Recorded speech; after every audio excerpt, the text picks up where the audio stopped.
Hi, welcome. Okay, we've got our B video, B for build or strength, and I'm going to do a lower body one because yesterday we did upper body. That being said, I know that everybody doesn't have access to a bunch of different weights and things. Typically in a strength workout, you want to shoot for like a rep range and you're feeling it by that last rep. But again, if you don't have heavy enough weights, you could get to 15 reps and you don't feel it at all. So if that's the case, then I would suggest you do it by time instead.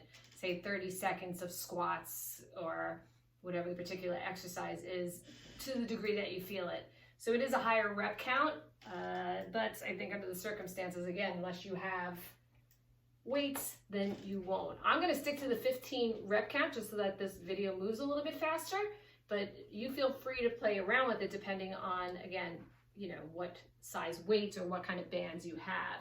So I am going to throw in a couple of different things here. You might not have all of them, that's okay. But bands are relatively inexpensive. I would say if TJ Maxx or Marshalls or any of them are open still, you can get this for pretty cheap, although home equipment has been just flying off the shelves. And these are leg weights that work really well for those of us that don't like to do squats. You put them on your ankle, you sit down, and you're able to do leg lifts to get some quad work done. So I'll show you how to do all that, as well as hamstrings, because if we use the TRX, we would definitely be able to get into the hamstrings. Without equipment or without a machine, I like TRX for that, but again, not everybody has a TRX. I will be making a TRX video separate with all different exercises you could do if you have a TRX. And I also had mentioned in another video that the gymnastic rings, you could buy those from Amazon for like half the price of it, more than half the price of a TRX. So maybe that's an option. I'm not sure. I'm not trying to get you to buy equipment. I make no money off of you buying equipment. I'm just trying to give you reasonable things that don't cost a lot that maybe could help you to stay in shape and amp up the workout. So without further ado, let's go. I'm going to assume you did a warm up. Okay, if you didn't, pause the video here, do a warm up, walk around, high knees, a couple of light stretches. All right. Hit play when you're ready to start. Let's go. First exercise we have is squats. I have two 15-pound kettlebells, but again, you might not. If you feel like you're always diving forward when it comes to doing squats, try to elevate your heels. You could put them up on a book. Sometimes I put them up on the rim of the Bosu. Elevate the heels. It could be an ankle mobility thing. But if you're feeling like you're diving toward the floor with the upper body, maybe just don't go down as deep. Me, I like to hold my weights here. It keeps me a little bit more upright. Legs are shoulder distance apart, and I'm squatting down and pressing back up. So down, down, down. Toes could be slightly pointed out. There's 3, good.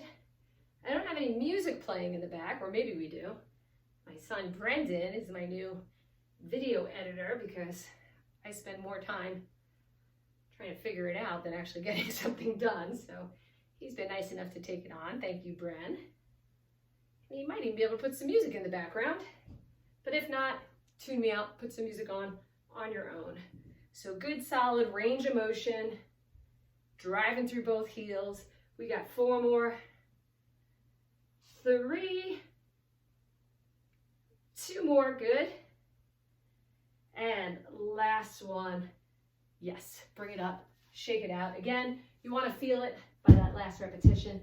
And if you don't, then maybe you need to do it higher repetitions and lower weights. We're going to use one weight here. You can use a super low one. You can even find something around your house that doesn't weigh a lot. Maybe you could use that. You're going to bring it down toward the foot. So the leg on this side bends. This leg stays straight. I'm going to do it in slow-mo. You do not have to bring it down to the toe. Maybe you're just bringing it here, maybe even to the hip. But the point is to hinge back at that hip and then turn like you're putting it up on top of a shelf. So you notice how that foot has to pivot and then it pivots back. So there's 1, 2, 3. This even works without a weight. 4, 5, good. 6, perfect.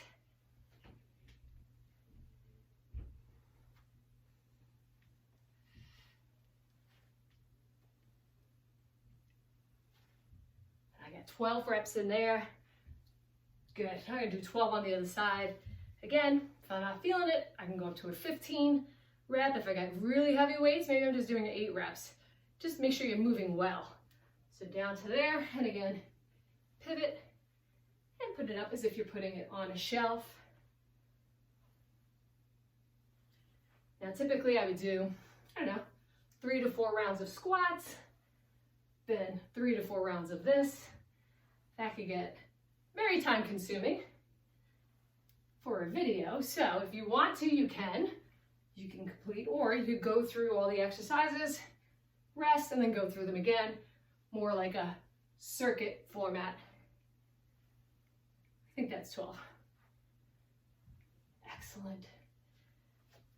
And the weight goes down. Shake it out, get some water. Goblet squats.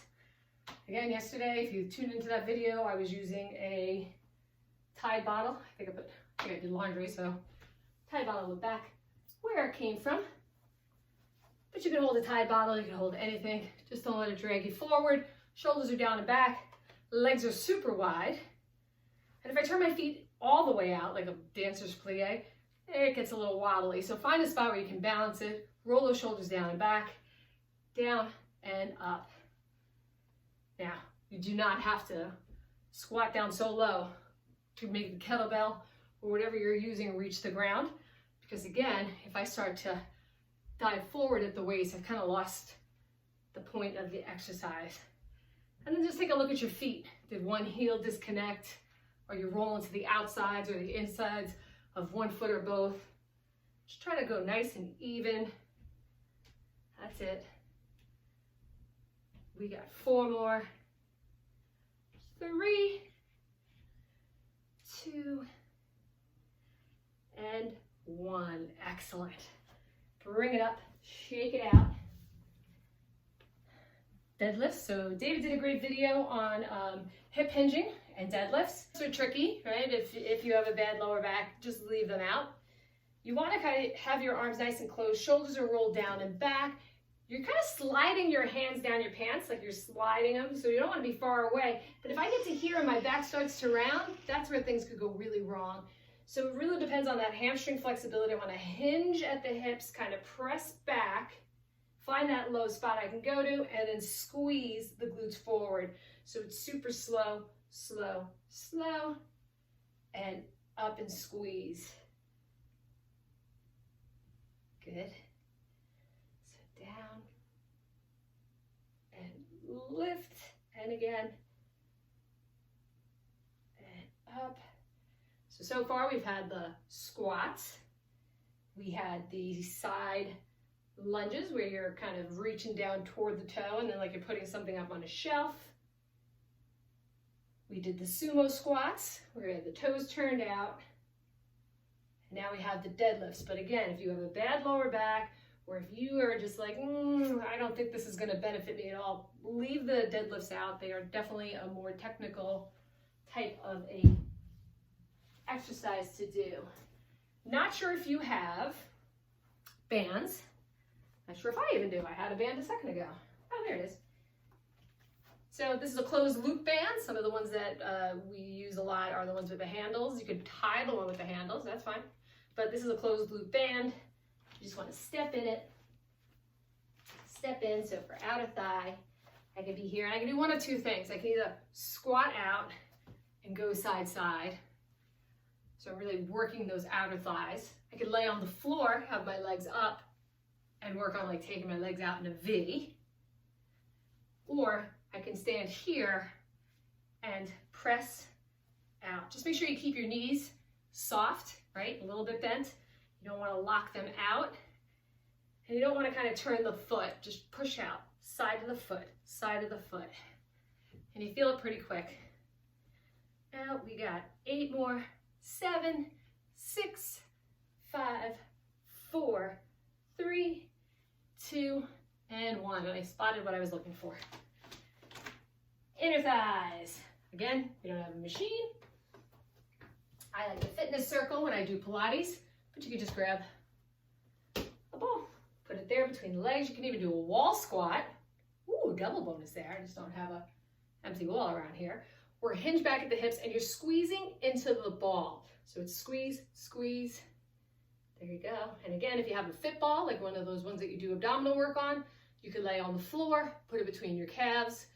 Just don't put it directly between the knees. And maybe even set my feet in a little bit more so I really can get a good inner thigh squeeze. 8 more, 7, 6, 5, 4, 3, 2, and 1. Even an isometric hold. Again, if I'm doing wall squats, which are great, I don't need to have the ball there, but you want to try to sink those legs, pretend it's a wall squat. That's another exercise in this lower body workout. And I'm just going to try to hold that position for as long as I can. And then bring it all the way back up. Good, good. All right, 2 more exercises to go. And again, then you're going to do however you want to do it. As a circuit, heavier weights, a rep scheme, whatever it is. I don't even know if this will work. No, this one won't. These are the sliders. Love sliders. However, at the moment, I do not have enough floor space. These are the ones for the floor. So they do make ones that are plastic. See, this one's kind of bendable cardboard. They make some that are plastic and they slide really well on a carpet, or a paper plate works too. Did I say 1 more exercise? 2 more exercises. All right. Hamstring. It's a tricky one to do on the floor. Here's my setup, but please, if you got somebody to help you with it, even better. You're gonna go here. I'm gonna reach back with my heels. I'm gonna try to put the weight right between where the arches are on my feet. I'm gonna work my knees in, okay? It's important not to have like what I call froggy legs. Bring myself down here. So the top of my thigh should be nice and then contact with the floor. Relax your head and neck and bring that down. And then squeeze and flex your feet up at the top when it's closest to you. So it's out and in. And a way to make it harder, I don't know if you can see, it's probably on the shot. I have a chase lounge there. I can lay there, have my knees nice and supported, but now when I get down to this point here, it's able to go lower if I'm on a surface that allows my feet to go lower than the surface I'm on. Does that make sense? So if you want to amp it up, you can, but always try everything with a really light weight, just so you can get the movement pattern down. And then if you're like, yeah, you know, that's good, I got it, then add a little bit more weight. You don't want to start with something too heavy and have it just not be the right thing to be doing. Progression is a very, very tricky thing, right? Down and squeeze. 2 more. Excellent. Last one. Again, I'm not doing high reps here, only because I want to get through it so that you guys can do it at your own pace, the way it works best for you. Release that. And the final exercise, another one for quads, and I also show you how you can work the inner and outer thigh by using the ankle weights. But have these on. Of course, I could lay down like I do if you look at the Pilates videos. If the side leg series is easy for you, you can always add these in if you have them. Or you can use that closed looped band that we use for those side step outs. And if I had it attached to this foot underneath it, I'd be able to resist. I'd have some resistance as my foot goes up. This one, I have a lot of resistance because that's there. So you could lean back against something. Where's my little thing here? There you go. Don't want your lower back to hurt. You can be seated on a chair, right? We've done that before. But you can lean back, flex the foot. You're lifting and lowering. So the knee stays bent. I'm not bending it in or out anymore. I'm really getting that quad to do that lift. And it doesn't take a lot to feel it. So I want to kind of tap my heel down, bring it up, tap. So again, I could be sitting in a chair, leaning back. I could be sitting up on a chair. I could be sitting on the bed. I could be laying back even all the way onto my elbows. The main point is to take the tension out of every other place so that you can really focus on the muscle group that you are trying to work. And then when I do this, I like to vary the movement, right? So I'm doing this full range of motion, right? Or at least up equal with the knee. Then maybe we're gonna pulse it. 2, 3, it's like doing pulse squats. 5, 6, 7. If I wanted to work a little bit more in the hip, I'll take that leg out a bit and in. And I'm trying to keep these kneecaps even and see how far out I can go with that leg and bring it in. 2 more and last 1. All right, so there you go. So there's the exercises. We'll put them in the description below. And go at your own pace. Pick your rep range. Again, if you have weights that you feel by the 15th repetition, awesome. If you have bands and all that stuff, great. But if not, just get creative with it. All else fails, body weight training is awesome. You don't need any weights. So just take care of yourself, keep moving, and we hope we will see you soon. Bye.